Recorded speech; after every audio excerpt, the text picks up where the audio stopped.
6 million people visit the British Museum every year.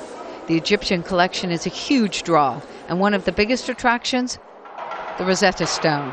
The tablet dates from 196 BC and allowed historians to decipher hieroglyphics, unlocking ancient Egyptian language and culture.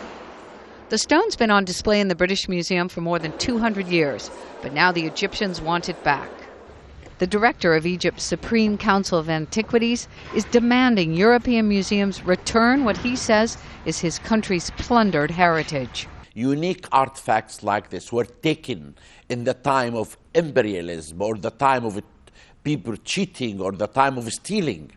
It is a time in the 21st century that the world should open their eyes and say, we have to give the right to these countries that we raped before. The Egyptians say they don't want every artifact back from the British Museum, just those of significant archaeological value, like the Rosetta Stone. British Museum curators didn't want to appear on camera, but issued a statement saying their collection is a unique resource for the world and must remain as a whole. Visitors seem to agree. I think it should stay here because more people come here than to Egypt, and then more people can appreciate it. I think you get to the domino effect where if you send the Rosetta Stone back, then you go, what about the other artifacts that are here as well that came from Egypt? So I think that becomes a problem. Antiquities scholar Richard Faulkner argues keeping the Rosetta Stone has nothing to do with colonialism. He says its rightful home is in the British Museum, where admission is free, the artifact is well cared for, and scholars are allowed easy access. It is a world museum which happens to be British, i.e.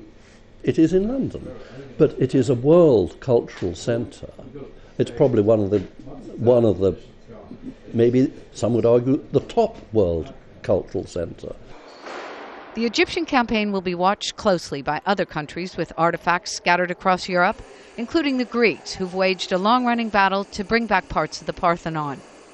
Just last month, the Louvre Museum in Paris returned some fragments of a tomb from the Valley of the Kings. The Egyptians hope it will be the first among many long-lost treasures. Jessica Baldwin, Al Jazeera, London.